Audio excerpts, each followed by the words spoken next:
नमस्कार दोस्तों, हमारे चैनल में आपका फिर से स्वागत है। दोस्तों, पिछले कुछ वीडियो में मैंने बैंक कम्यूटेशन से संबंधित Punjab and Haryana Chandigarh high court के डिसीजन का ज़िक्र किया था, जिसमें कि अलग-अलग पीरियड में जो पहला डिसीजन था वो पंजाब गवर्नमेंट के एम्प्लॉइज़ के लिए था, तो जिसमें ये कहा गया था कि उनकी 10 साल 8 महीने के बाद कम्यूटेशन की रिकवरी बंद की जाए और उनकी एक्चुअल पेंशन रिस्टोर कर दी जाए। इसके बाद union bank of India, Punjab national bank और पंजाब एंड सिंध बैंक के ग्रुप ऑफ पेंशनर्स थे जिन्होंने कि सूट फाइल किया था स्टे लेने के लिए कम्युनिटी रिकवरी का। दूसरा केस का जो मैंने जिक्र किया था उसमें पंजाब और हरियाणा हाई कोर्ट द्वारा 10 साल के बाद ही कम्यूटेशन पेंशन के रिकवरी के लिए स्टे दे दिया गया था और उसके लिए जो जवाब सबमिशन की डेट लगा दी गई थी, जिसमें कि रिस्पोंडेंट को अपना रिप्लाई सबमिट करने के लिए कहा गया था।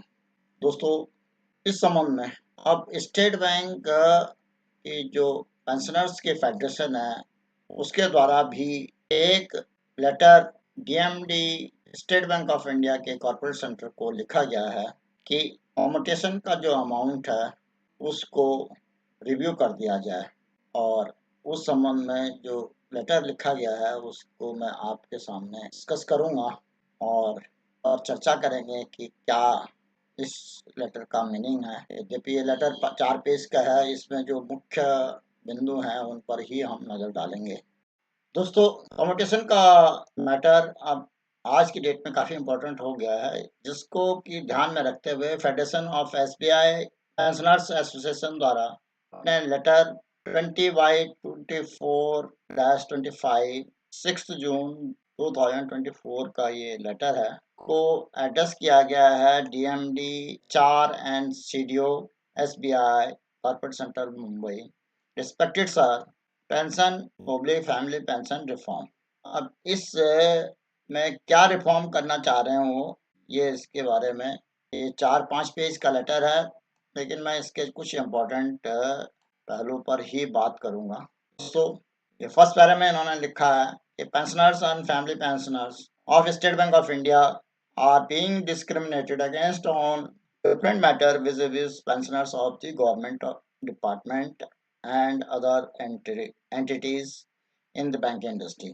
One among those discrepancies, the 40-50 imbalance in payment of pension between two groups of the pensioners could be done away with the active support of who rules the roast of this great institution.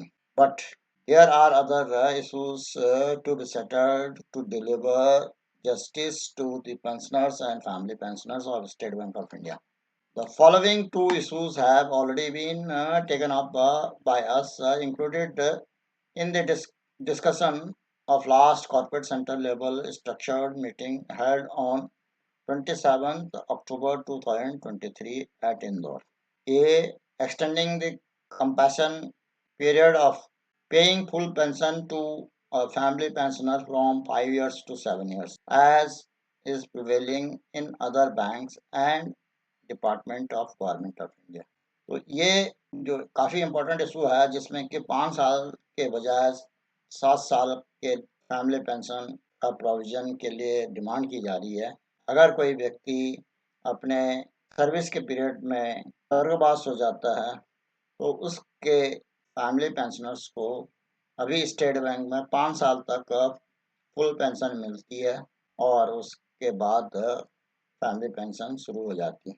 लेकिन इसमें अब ये demand की जा रही है कि ये 7 साल होनी चाहिए, जो कि गवर्नमेंट के और डिपार्टमेंट में भी है और बैंकों में भी है, जैसे आरबीआई और बाढ़ वगैरह में भी ये 7 साल का प्रोविजन है।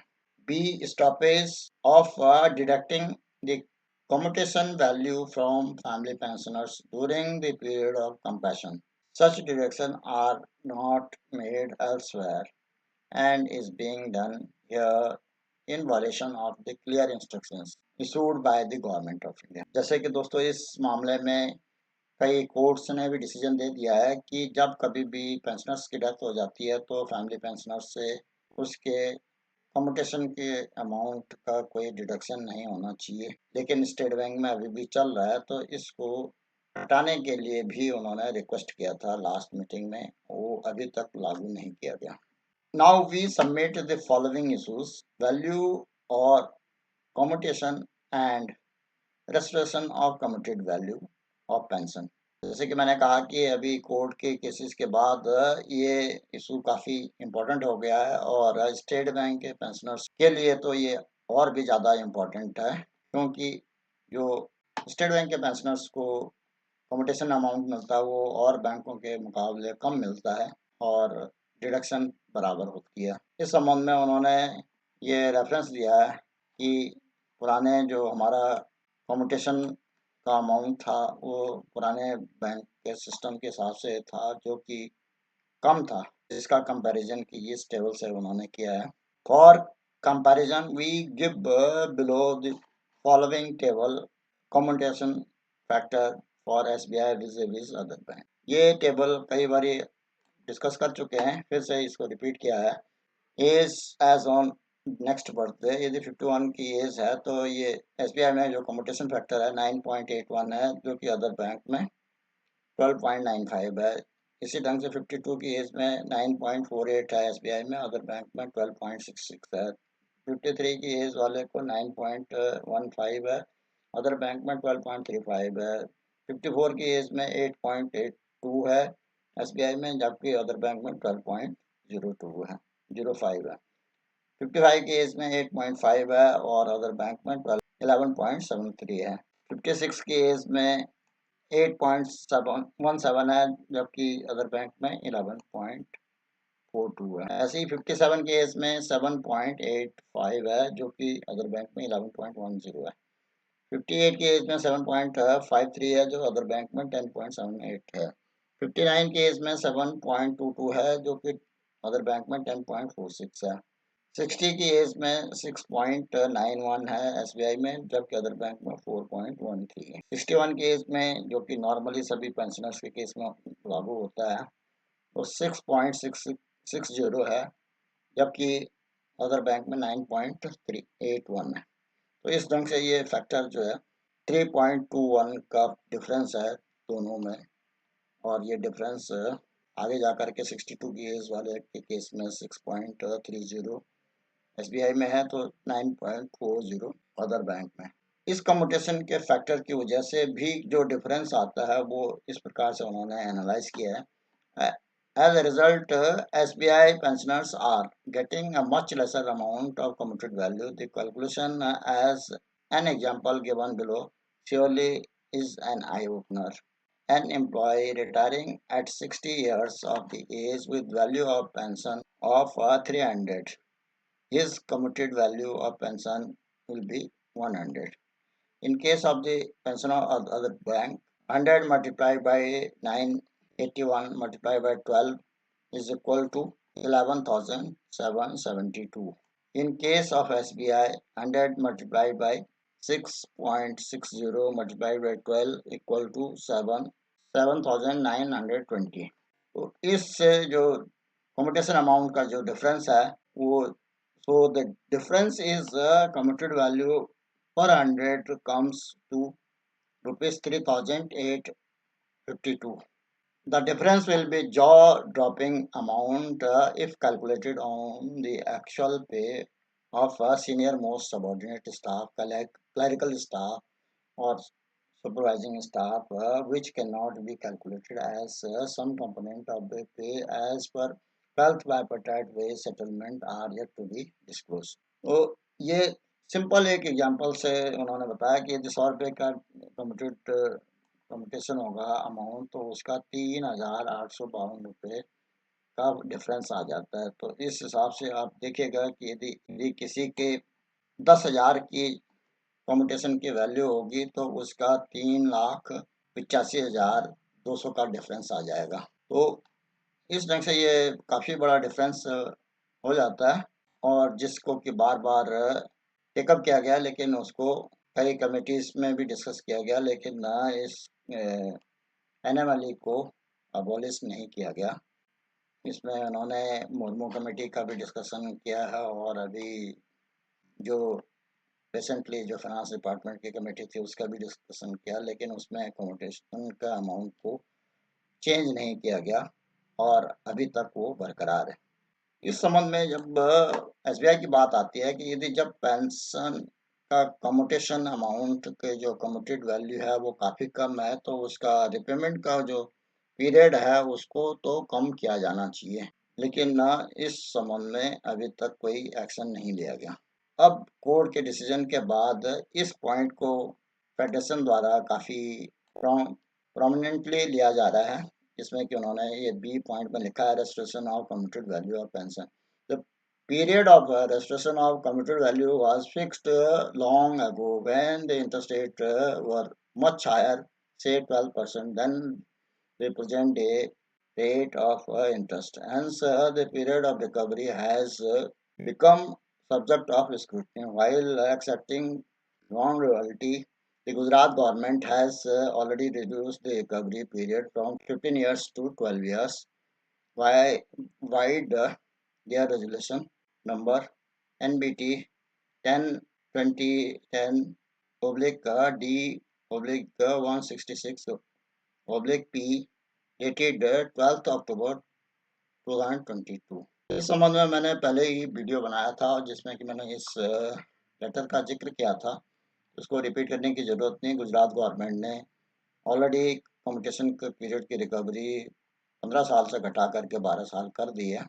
अब हाल में जो मैंने Punjab and Haryana high court के डिसीजन के बारे में जिक्र किया था, वही इन्होंने भी अब फिर से जिक्र किया है 4th पेज में। Further in response to joint petition made by group of pensioners of Union Bank of India and the High Court of Punjab, Haryana and Chandigarh has issued an interim order restraining respondent from making further recovery where the petitioner have completed 10 years of retirement or above, a copy of which enclosed for your perusal and record.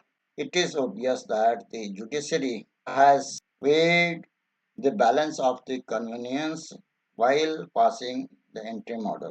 Now, if the judiciary consider 10 years time as enough to recover the commuted amount, where the factor to calculate the commutation value is 9.81, what will be the actual recovery period for pensioners of SBI, where the factor to calculate commutation value is 6.6 only, is a matter to be adjusted carefully.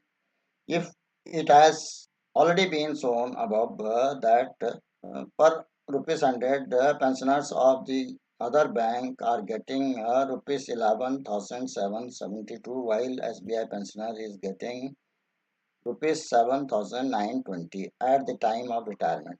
But both group of pensioners are paying, while SBI pensioners are getting 7,920 at the time of the retirement, but both the group of pensioners are paying back the same amount of money, that is rupees 100 per month for 15 years, which comes to 100 multiplied by 12 multiplied by 15 rupees 18,000. At the cost of the repetition, we would once again draw your kind attention to the injustice being meted out to the pensioner of SBI, which demand a fair review. In view of the foregoing, we would request your good self to arrange for an in-depth study and realistic valuation to do away with the injustice. Please treat the matter as urgent. With regards, yours faithfully, Deepak Kumar, Basu, General Secretary, as stated above। ये उन्होंने request किया है और जो कि काफ़ी justified है, इसमें रिव्यू होना बहुत ज़रूरी है। ऐसा मेरा मानना है कि एसबीआई का जो रिपेमेंट का पीरियड है उसको 10 साल से भी कम होना चाहिए और यदि और बैंकों का 10 साल किया जाता है। इसमें ये चंडीगढ़ हाई कोर्ट का डिसीजन भी उन्होंने इनक्लोज किया है, जिसमें कि जैसे कि आपको मालूम है ये चंद्रमोहन टंडन जी ने और उनके साथी हैं, जो कि यूनियन ऑफ इंडिया के अगेंस्ट और अदर पार्टीज बनाई हैं। इसमें जो जजमेंट है उसमें Miss Urvashi Digga senior panel counsel accept notice on behalf of respondent number 1 and seeks time to file reply may do so on or before the next date of hearing with the copy in advance to counsel opposite list on 21st August 2020। इस तरह से ये 21 अगस्त 2024 के लिए listing हुई है, उससे पहले रिप्लाई आ जाएगा, उसके बाद इसमें फाइनल डिसीजन होगा। In the mean time further recovery shall remain stayed, और इस ढंग से जो है फर्दर रिकवरी पे स्टे लगा दिया गया है। While we have pass the said interim order in several cases restraining the respondent from making any recovery, it is clarified that the same would be a direction in cases where the concerned petitioner has completed 10 years of retirement or above। इसमें 10 साल से ऊपर जिन लोगों का retirement हो चुका है उन्हीं के लिए ये लागू कर रहे हैं। और ये टैग किया गया है और भी रिट पिटिशन रही होंगी, जैसे कि 9416-2023 की। ये संजीव प्रकाश शर्मा जज और सुदीप्ति शर्मा जज हैं। इन्होंने ये 31 मई को डिसीजन दिया था। इस पर मैंने पहले भी वीडियो बनाया है, तो इसमें फर्दर डिस्कशन की जरूरत नहीं है। दोस्तों, जैसे कि आपको मालूम है कि ये जजमेंट काफ़ी इम्पोर्टेंट है हम लोगों के लिए, और जो ये रिप्रेजेंटेशन दिया है ये काफ़ी लॉजिकल है। और अगर एसबीआई की मैनेजमेंट इसमें ध्यान दे करके इसको रिव्यू करती है तो एसबीआई का जो कॉम्पिटिशन का रिपेमेंट का पीरियड होगा वो 10 साल से भी कम हो सकता है। उम्मीद की जाती है कि एसबीआई की मैनेजमेंट इस पर विचार करेगी। अगर एसबीआई की मैनेजमेंट समय से इस पर विचार नहीं करती तो मेरा फेडरेशन से रिक्वेस्ट रहेगा कि वो इसमें चंडीगढ़ हाई कोर्ट से स्टे ले लें और अपने पेंशनर्स भाइयों को उसका बेनिफिट दिलवाएं जल्द से जल्द।